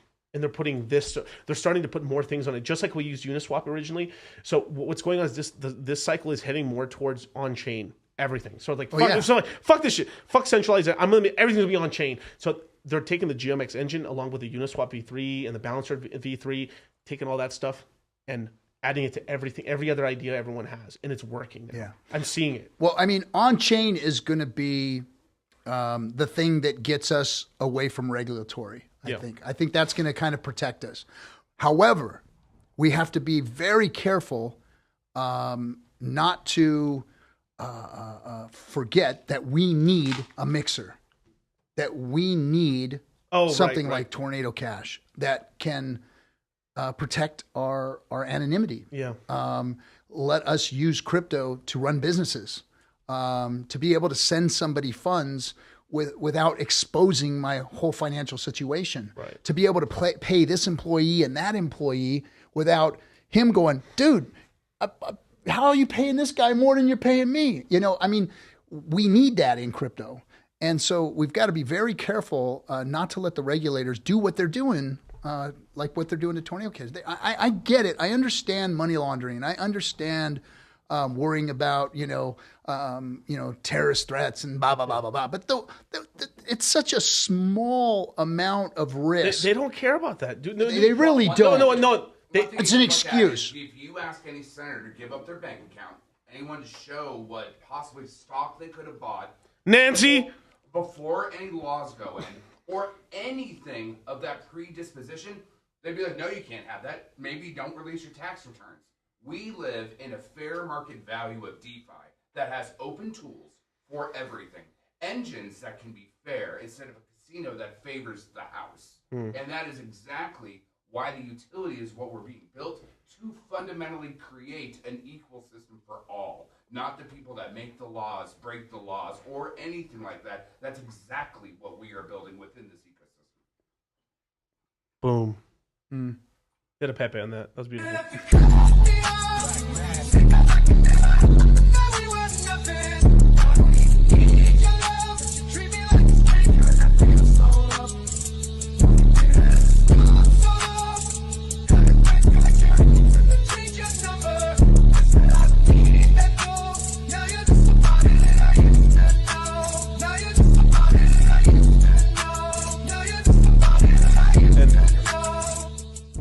And I'm sorry? No. Yeah, fuck some water. But like it's we're heading to this, and this is just the beginning of it. Like what event? Some guys in the chat are right. Someone's going to take the GMX engine and the engine of the Uniswap and stuff, fuse it together, and then make an entirely private. Like, imagine that you go on this index. I mean, you go on this swap, you just bridge into the swap or somehow, or like this is very rough. Caveman ideas. Boom, boom, all, and then when you pull it out, that's it. Just like Uniswap. Just like Uniswap and stuff, and then, you're like, wow, cool. But it is probably one of the most dangerous things to build or make or whatever. Oh, there's bottled water and stuff in the fridge. Yeah. But like, it's probably one of the most dangerous things to make because they're coming after you. And I think a non-American could do it and get away with it. But as an American, it's just like this is the big problem right now. Is like we have all the capital here. We have all the idea. We're the most creative people in this world. And then like, fuck whatever you heard. I mean, I'd be like, if we're just being really for real, like. When Americans put their heads together, they create some crazy things faster than anybody. Like we're like, you could say a lot about the Chinese system. The Chinese system is really good at replicating and making things very fast and stuff like that. But they suck ass at creating anything new. That's why they steal everything. There's a lot of corporate espionage and stuff like that that's going on, and it's off of U.S. and like European countries, companies and stuff like that. And I'm not saying they don't have their own innovation and stuff, but there's just a lot of like stealing of technology, and it's our technology. The Americans' technology and stuff. But the longer it goes by, this money's here and stuff like that, eventually the best companies and stuff are not going to be like we're one of the reasons we gained so much in the 90s and the 2000s from the tech sector was because we allowed the tech sector to grow. Yeah. We allowed Amazon not to get taxed online for fucking ever. I remember what was it, 2010 or 11? They're like, all right, we're putting sales tax on Amazon now. Oh. Barely. So they allowed the internet to grow without sales tax. So even though it's a small little thing, people are like, well, I'd rather buy online because I mean, like I'm getting instantly a 9 or 10% savings off of just sales tax. Yep. And it was paying for your shipping if you had any shipping. Yep. I'll tell you what, the stifling of this space is going to be to the detriment of any country that does that. Facts. You cannot stifle this space. You need to create an environment that induces growth. It has to be a growth industry. It has to have money flowing into it. I mean, look at all the money that we put into stupid things like war and oil and all this other crap. Yeah. We subsidize that stuff tremendously. Our government subsidizes. Our tax dollars go to pay for that. I would much rather have my tax dollars going into crypto projects. Let's make crypto great. Let's make it do things. Let's and then I mean that's therein lies a problem because now we're thinking about having the government come in. So strike that. It's very dangerous. But, I mean, we should probably put like it should be humans. It should be humans. We should put term limits, or if not term limits, we should put age limits on like the high end. Like you can't be this old or something like that unless. It has to do. I think it should scale with like a standard of living. I mean, not standard of living, standard of life. For what now? For what now? In Congress and stuff like either. Let's talk about that real quick because I have a counter argument for that. Sure. So I've heard. I'm sorry, you're too old. You can't talk. A lot of people talk about. Cut his mic. A lot of people talk about term limits. Yeah. Now I'm down with the 80, 90-year-old guys. Like the back half of it. It's time to hang it up. Yeah. But when you've got somebody that went from age 25 or 30 all the way to age 55 and did a good job. Yeah. And did a good job. I'm not talking about somebody who raised money well enough to continue to get people to give him money because he was catering to the moneyed interest to keep his position that long. I'm talking about somebody who committed service to the country, to the people of this country, and worked. And that record should be exposed so that the humans can look at it and go, I'm going to keep voting for this guy. So I don't mind there being people in Congress for longer than a term or two or whatever, because you need experienced people in there. You can't just look at the problems that we're having with new people coming into Congress. They're jokes. Shout out AOC, baby. They're jokes. There's new people coming into Congress. They're absolute jokes. They're making a mockery of our government. They're coming in and they're not governing. They're obstructing. Yeah. They're acting like idiots. They're bringing agendas. They're doing things, trying to make things move in a direction that the general population doesn't really want. So I think that, limiting good people is the wrong way to go. Yeah. I think that you need good, experienced people. Oh, Shout out AOC, baby. You're asking for trouble, man. Oh, I am. I am right here. That's for AOC right there, man. Sheesh. Shout out to my boy Myron Gaines, man. Best-selling book in feminism. Seriously, #1 category. There we go, man. Why women deserve less. But anyway, go ahead, RG3. I guess that's another area I can get into is the whole feminism thing. But I mean, I don't know. I think men need to freaking man up and quit crying about that too. It's like, get over it, guys. Go out and find a woman and spend a few years with her and see how hard that is. and see if you I don't know. I don't understand this whole freaking dating culture crap. Oh, it's fucked, bro. It's fucked. It's so fucked. It's so fucked. I'm glad I'm not in the middle of that. I guess I'm old now and shit because it's like we used to take people on dates. You know, yo, the Zoom. I like some people chastise Zoomers. Yo, shout out to the Zoomers, man. They're out here just smashing and passing and bye. Wow, they're out here. They're like that. I mean, maybe we had the wrong idea, but like, I mean, all jokes aside, but that's how it is. I mean, we used to just go on dates and stuff. I remember. I mean, you guys would do the same thing and shit. Like, yeah. And we'd actually meet people in real life and stuff, and talk first, and have a coffee date, and then go on a real date, and then from there, right? Now these people are just like on Fuckbook or on Grindr. Well, and see, right. that's the thing is that technology has just changed all of that. Yeah. Because now, like, you could meet somebody any time of the day. Like, you can go on an internet date or whatever any time of the day. You can get on your phone and you're talking to that person. You know what I mean? I mean, it's just like. When I was dating, it was like you had to wait until she got home in front of her phone, and and then maybe she got your message that you left, or she could play a game with you. And not, I mean, it was just, man, things are different. And then you didn't get to, the social media thing has just made it like, gosh, I'm glad I wasn't, dating these days. I mean, bro, I definitely wouldn't be married. We're still looking for that fucking that cover. If you remember which cover I'm talking about. Oh. All right. So, yeah, no, I don't know where that Don't let RG3 trick you that he wasn't some fucking thought out here. No. Yo, RG over here playing it up, whitewashing history. Whitewashing history. It wasn't like you're slinging dick. I was the beach show. I was single until I was married. 30 years old.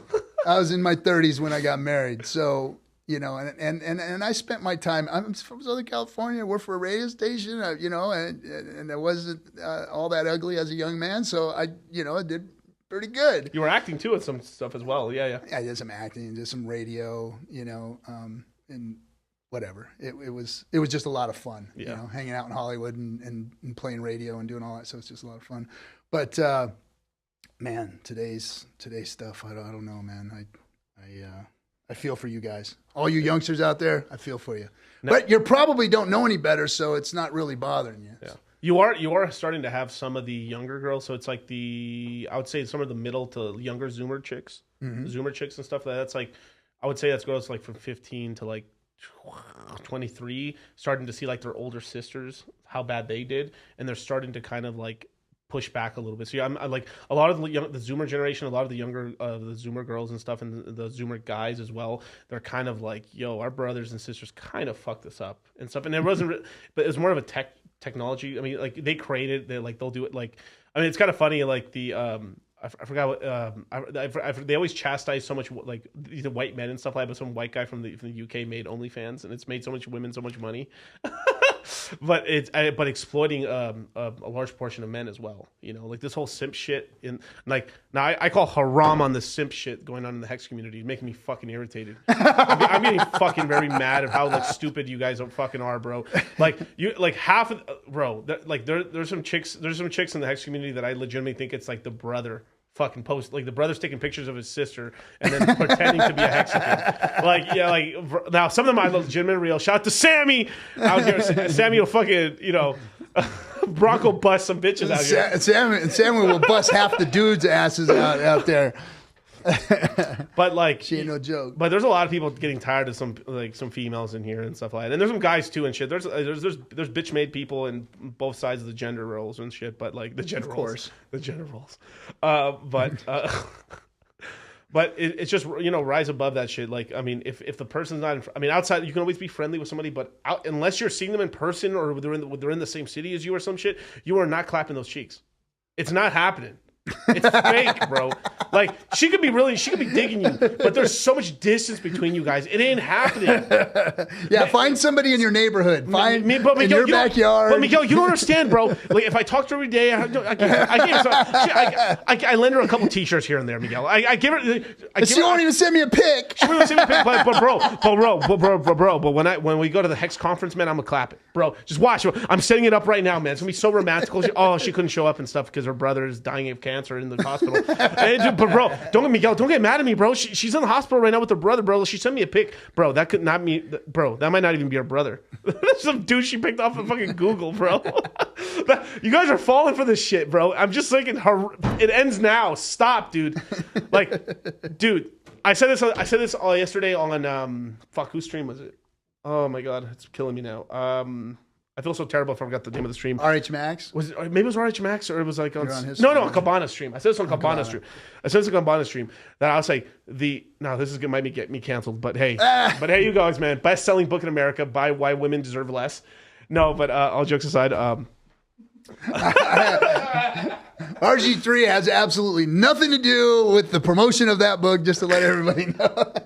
Buying the Bitcoin billionaires, but it ends now. Where's my finals gauntlet? That's it. It ends now. It ends now, man. All right. Okay. I need to gather my thoughts here because I'm really angry right now.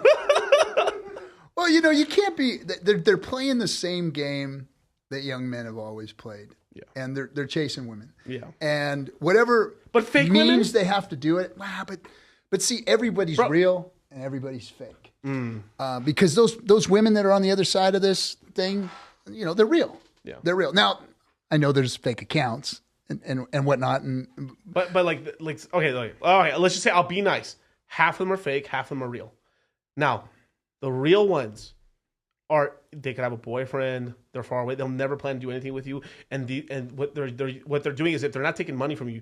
They're using your fucking you're giving away your attention. Well, yeah, you look at these TikTok videos, like you're going through, and then all of a sudden there's this extremely freaking hot woman, like 11, 12, you know, way out of your league, and she's talking to you. Yeah. And she's saying, "You're the one. Your age is my age. I like a big belly. I like, you know," and they're saying all this shit. Like they're just pulling the guy out of the basement and going, "I'm yours." Yeah. And they're staring into the camera.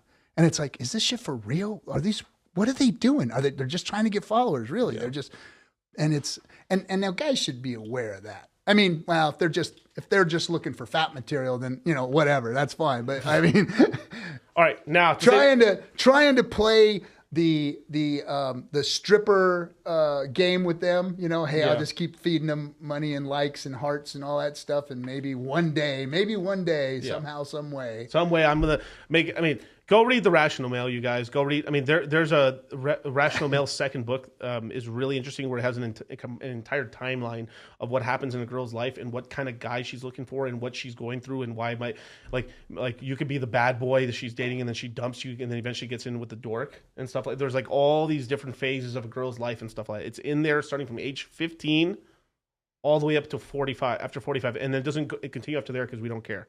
But anyway. Now,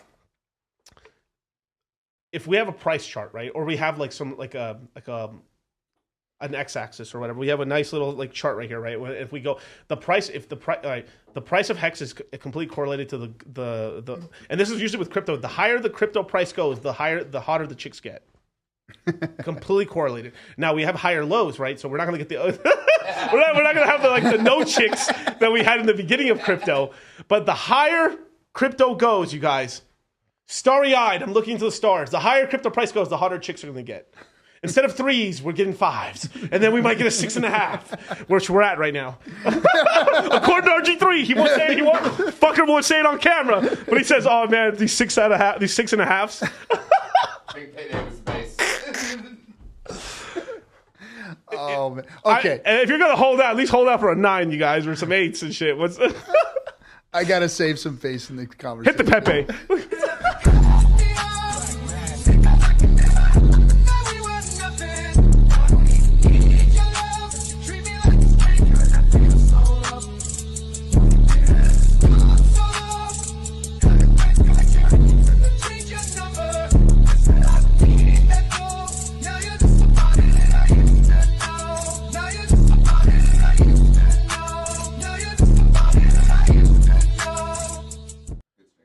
Okay. Reel it back in. I got to jump in and reel this in. For all my AI lovers, bro. Because you know what? For all my waifus. I care about the young men out there. Okay. I really do. And I don't want to see them get drugged through the freaking ringer. Oh, the divorce courts and stuff. Yeah. Well, I'd like to see them just go out there and get a date. The bar is that low? Because some of this shit that these guys are teaching these guys, books like that. I mean, if you're going in that direction, you're losing. Because that's not the hunt. That's not how you hunt women, by telling them they deserve less. Look, go out there and be yourself, guys. Go out there and be yourself and talk to as many people as you can. Be real with them and be looking for people who are real to you. And get in front of them. Get off of the 2D screen and go get in front of people and start communicating with them, looking them in the eyes. He's talking about day game and numbers game. Hit the gym. There you go. Hit the gym. Take care of yourself. Take care of your finances, your physical health, your mental health, your work life, your business life. Take care of those things first. Forget focusing on women. Forget focusing on what women need or what women want. What women want is the best you. Because you ain't changing who you are. You're you. But you got to be the best you. So go out and turn yourself into the best you. Quit listening to all these fucking guys. They don't know what they're talking about you. It's you that has to get better. It's you. Fix your fucking self. And then guess what? That person shows up. Yeah. That person does. Like, I was a fucked up young man. I was a really messed up young man. And I know it surprises everybody. I wasn't, the most upstanding citizen and all that good stuff. And I wasn't, all that good to women, and I was running around running and gunning and all that good stuff. But there came a point in my life where I realized that, hey, RG, this is all very wrong. You got to quit killing yourself. You got to quit destroying everything around you and hurting people and all this other stuff. So I turned it around. Now, I didn't do it on my own. Yeah. I had mentors. They helped me not to go and seek out something or try and create a narrative or try and create a persona. Right. They said, go be the best you. And let's show you how to be the best you. Because I didn't have the tools. I was incapable of Is this before or after the military? This is after the military. After the military, okay. After the military, I literally ended up underneath the bridge. Wow. I was homeless. And me too. Shout out. Hey, not that long, but I was homeless for a bit. Yeah, I was homeless twice in my life. When I was 16, I moved out of my house. Well, kind of a mutual kick out, move out. Mutual at 16? At 16. Wow. Yeah, I left at 16 and I was living beside the freeway and all that good stuff. Shit. And then I got picked up by a truant officer. Took me into the counseling office, and the cop was sitting there, and the Marine recruiter was sitting there, and they said, which one of these guys you want to spend the next 4 or 5 years with? Wow. And so that was how the first time I got rescued. And of course I went to the Marine Corps, and it was just hit the like button, you guys. This story's crazy. It was party, man. It was, hey, teaching you how to kill. You start drinking, do whatever you want. We're gonna send you around the world. Go destroy cities and towns and do whatever you want.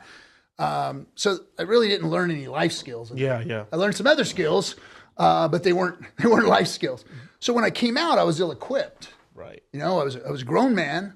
but I was ill-equipped for life. And of course, I got plopped right back down into Hollywood. Yeah. And that's just one big party. Yeah. So I just can tell you the direction that take. But of course, I ended up homeless again. But lucky for me, and another human being said, "Hey, man, if you're ever tired of living like this, give me a call." And he literally he put his phone number on a piece of paper and I said, "Thanks, man." He said, "No, give me your wallet." And he stuffed it down deep in there. He said, "Just remember, it's always in here. Ever need me."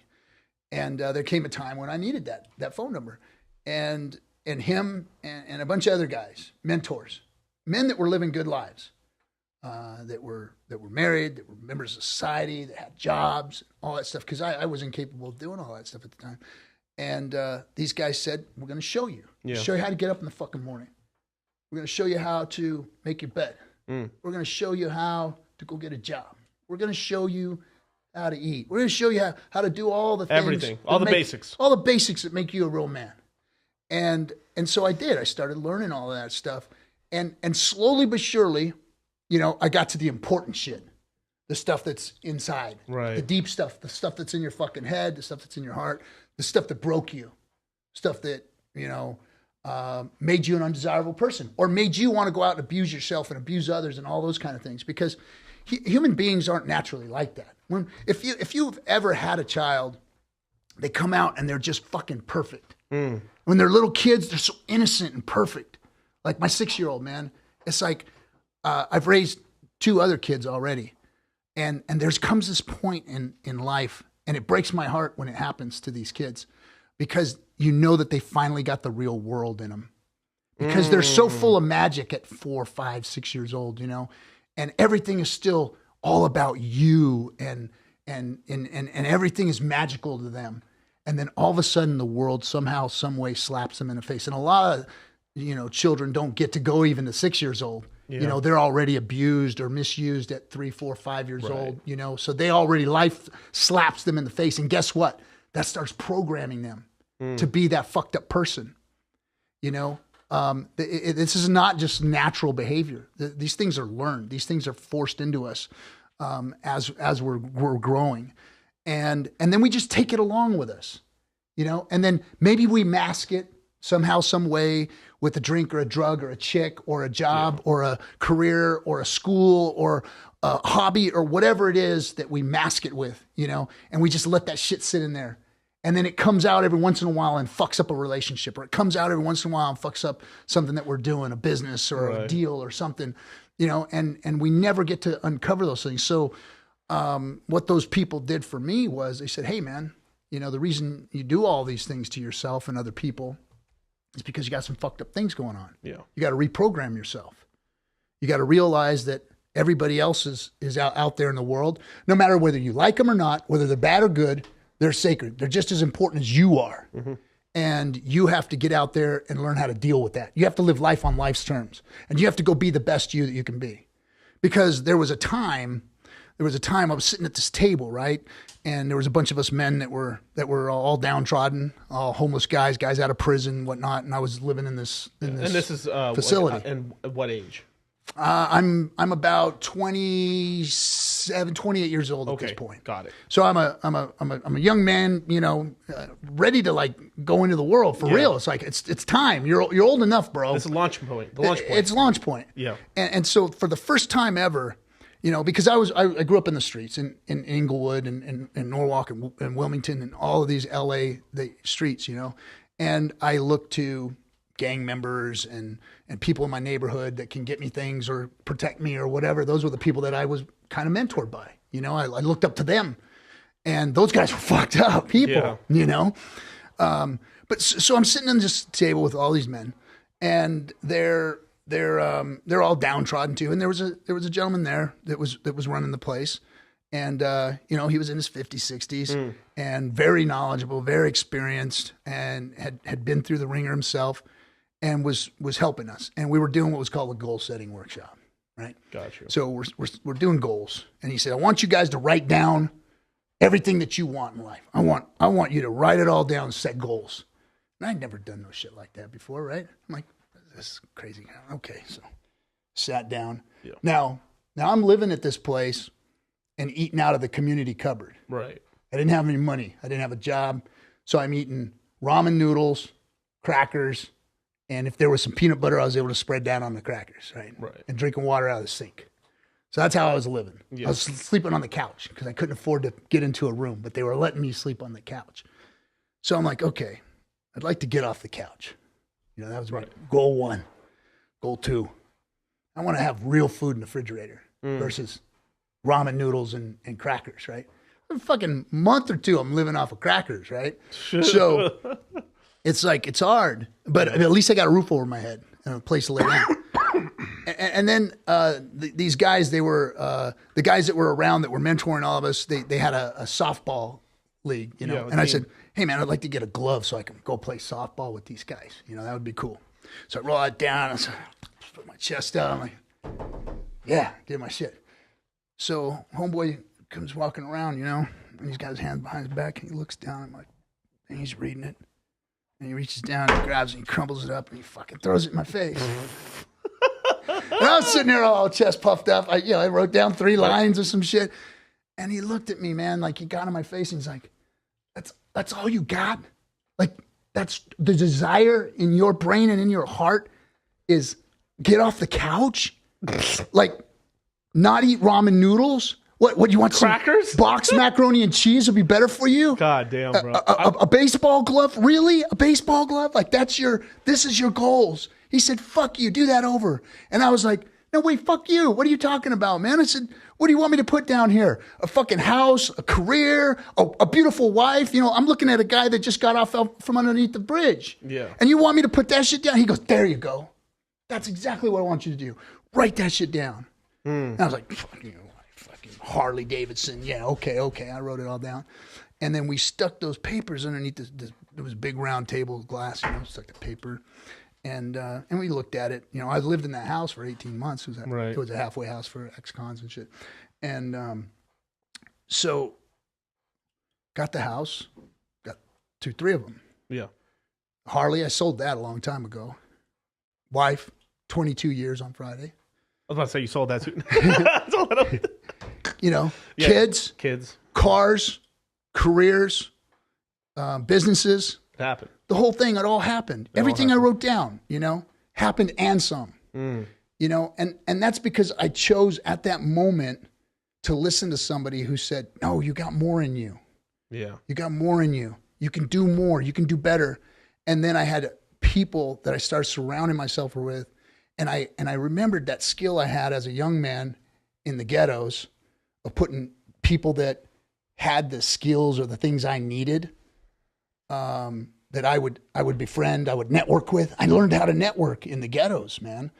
And I took that skill and I flipped it on its head and I said, I need to find good men, men that are doing right, men that have businesses, men that have wives and good relationships and kids and they're good fathers. And so I put myself around those people and I allowed myself to be mentored by them. Your network is your net worth. Your network is your net worth. Yeah. And the people that you spend, the 5 people that you spend the most time with is where your income is going to end up being the sum average of all of those people. Citadel, baby, join up, man. So it's about, you know, it's not about going out there and trying gaming the system. Yeah. It's about going out there and gaming your system and figuring out who you are and being the best you that you can be and try and find good people to put around you. And that's what it's really all about for these young men. And that's what I want them to hear versus some of this other bullshit that's going on out there. Yeah. And there's some people that are saying some rank ass shit to them. And it's just, it's really sad. It's like, I think these men need better mentors. It's already bad enough that we don't have rites of passage for young men. Yeah, that's dead and gone. It's dead and gone. There's nothing at all. And like, you would have that in the Native American culture and stuff like that. You'd have these rite of passages and stuff, and like that doesn't even exist anymore. And then people don't even go through the religious rite of passages anymore. They get baptized and that's it. And that's it. And it doesn't mean as much as it used to mean. You know, now there's I mean, I don't know what it is that men have today to get that, you know. And I know that a lot of people prey on that. Like some of these dating culture guys. Yeah. They prey on that in men because they know those guys are looking for something. They're looking, they want it. They want They want somebody to mentor them. They want somebody to feed them. They want somebody to pour their lives into them and teach them how to be better men. And I don't see that going on. I see predatory freaking self-interest being influenced onto these young men.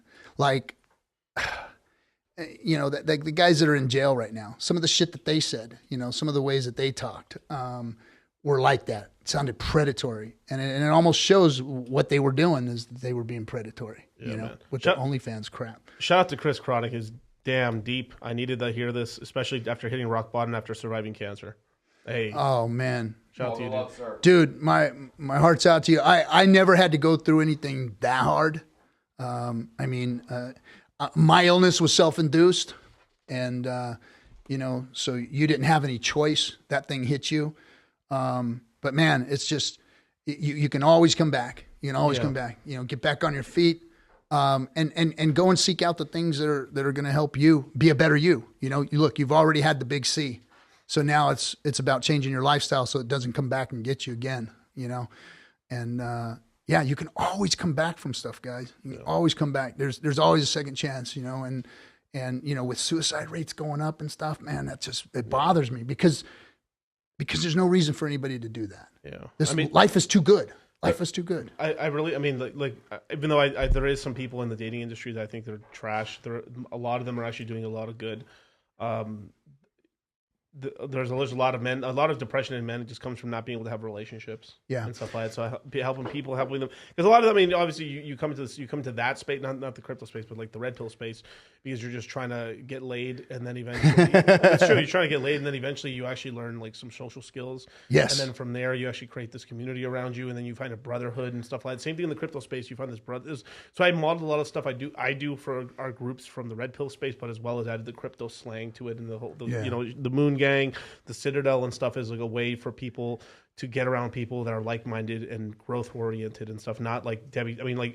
You'd be in the hood and there's such stupid fucks who just they're just wasting their whole fucking life and trying to bring you down with it and stuff like that. I see that with a lot of kids. But I want to take a shout out. Thank you so much, Hex Monkey, for the $25 super chat. Hex Monkey, sheesh, my boy. Both Miguel and RG3 are inspirational because of how far they've come and where they've come and where they're going before. Oh, I'm sorry, I messed that up.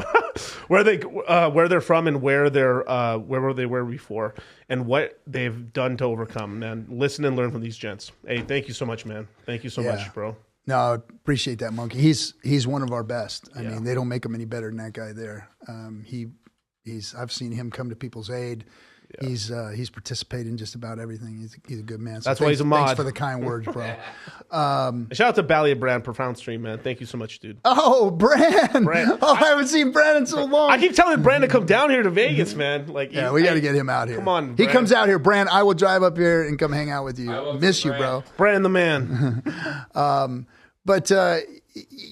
think that and I don't want to put that label on all the dating culture guys. I've just heard a lot of garbage out there. I've heard a lot of strong and wrong. But yes, men have to have a place to go, and men that can mentor, and men that do have answers, and men that do have good things to say. I think that it's their duty to be out there helping these young men, because they are looking online for that right now. Yeah. But my suggestion to people is find people that you can literally go face to face with. Right. Find people in your circle that are speaking the language that you want to hear. Find people and be very suspect of people. Watch for predators. Watch for people who are coming after you for something. If they're not just like saying, "Hey man, I've been where you've been. I know what you're going through, and I want to help you to get through it, or I want to help you to overcome this." For you, not for me, or not for me to get you to join anything or be part of anything or pay me anything or do something for me. I want you to be a better you because I care about you, because you deserve it, because you're hurting right now and I hurt at one time and I don't want to hurt anymore. So I want you to have the knowledge that I have that got me out of it. Yeah. That's the kind of people you're looking for. You're not looking for those predatory people. Just try and do your best to understand what that looks like. And then go out there and do your thing, whether it's online or in person. I still suggest getting in person with people to help you in that situation. That was beautiful, man. That was cool. I mean, that was fucking tight, dude. But RG3, where can people follow you, man? Well, on Instagram, I'm trying the gram out. Find the gram out. It's RG3 Hexagon on Instagram. On the Twitters, it's RG3 Pirate. Yep. And on the YouTubes, it's Discourse Syndicate. Do a show on Monday nights. It's called Chatting with the Captain. Bring on guests. Yep. And got to get you on the show. I'll be on the show. Don't worry, man. And on Wednesdays, I do a show with Crypto Famous. He's one of the Hexagon community. Young man, very smart. So we do a show on Wednesdays. And then on Fridays, I do, of course, the Effin' Hangout, which we've always had, which is a staple in the Hex community. That's where all of you get to come. We literally, that's the only show that's I've ever seen do this. We put the link out there and say, come join us. Yeah. No matter who you are. As long as you got clothes on, we're cool. Yeah. Hey, and even if you don't, we might let you on and hang out in the green room with us. That's beautiful. Well, yeah, you can obviously go subscribe to him. All his links are in the bio below and stuff. So I got all your stuff down there as well. And obviously, go follow Dollar Cost Crypto. Go follow RG3 and go follow. Nope. No. All right, fine. No. He's like, I'm trying to stay anonymous. Yeah, you can find me. I think I'm Crypto Kool-Aid official. Kool-Aid. There we go. Crypto Kool-Aid and stuff. I'm just a simple game dev. Nothing more, nothing less. There we go, man. But tomorrow I will be premiering the stream and stuff. I just had a delay today or so. But I'm premiering the stream of me, Charlie, and the Red Pill Lions reacting to the entire Dr. Phil stream that Rollo Tomasi was on. So that's gonna be really cool. It's gonna be premiered tomorrow, and the day after that we are back in studio at 8:00. Stuff. I might have a special guest and stuff. We got some people flying in tomorrow. Oh, yeah. I'll tell you afterwards. I don't know. But with that, you guys, man. See you guys later, man. Peace. All right, bro.